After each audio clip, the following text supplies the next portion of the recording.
pleasure for me to be with individuals who are really involved with keeping our economy moving in the state, and not just in Texas, but around the country and circumventing the globe when you really think about it.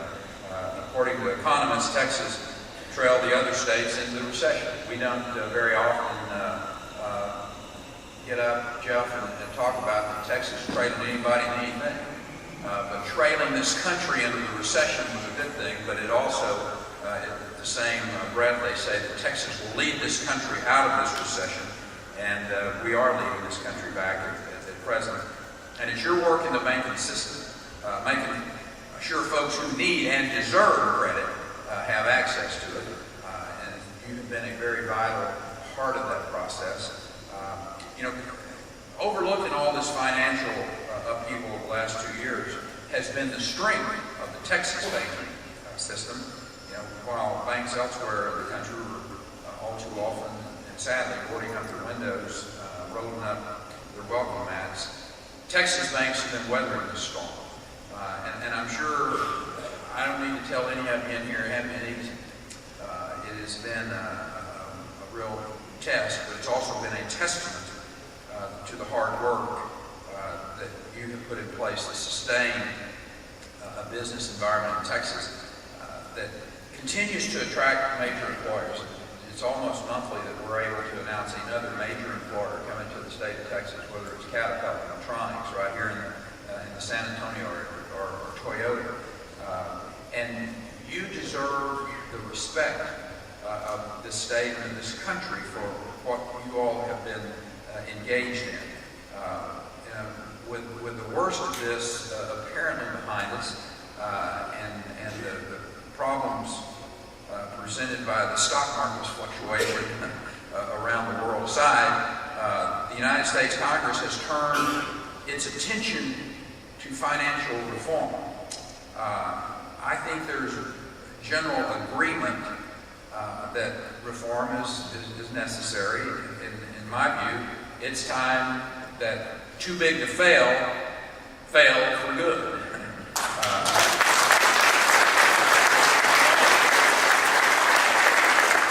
As they take aim at the regulatory system with, I'm not sure they have scaffolds with their axes. I hope that our friends in Washington will embrace the credo taught to first-year medical students, and that is, first, do no harm. In their zeal to show just how tough they are, they have you in their sights. Folks in Washington might destroy parts of our system that do work as they try to get to the parts that don't. We need to think long and hard about changes that we make.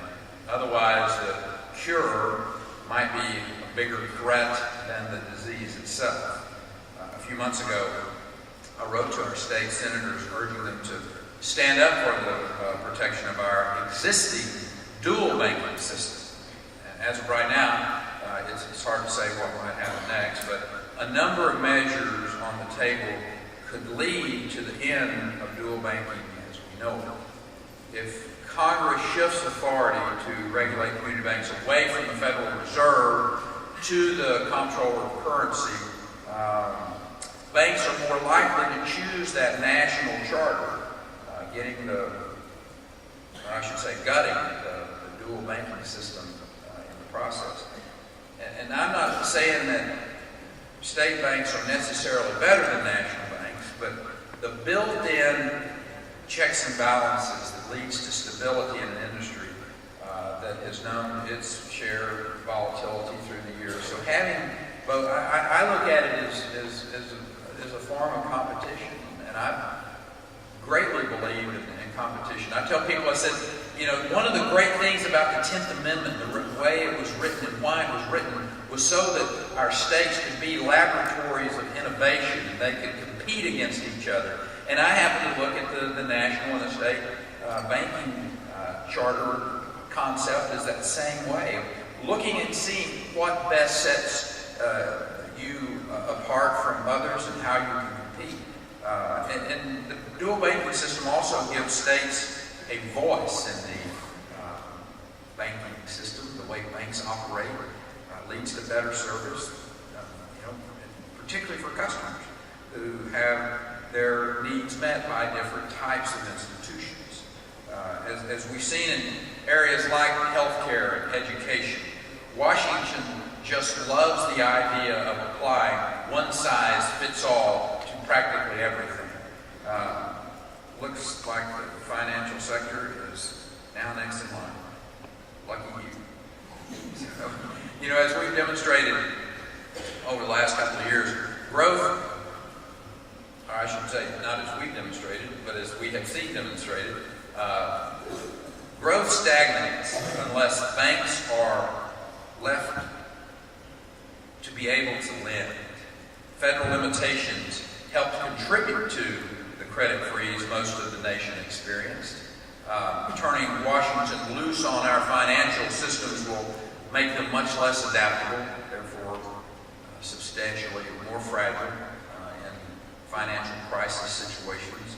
It's helpful to remember it wasn't community banks and financial institutions that led us into this recession. If anything, Washington should focus on the investment banking sector and leave our community banks alone.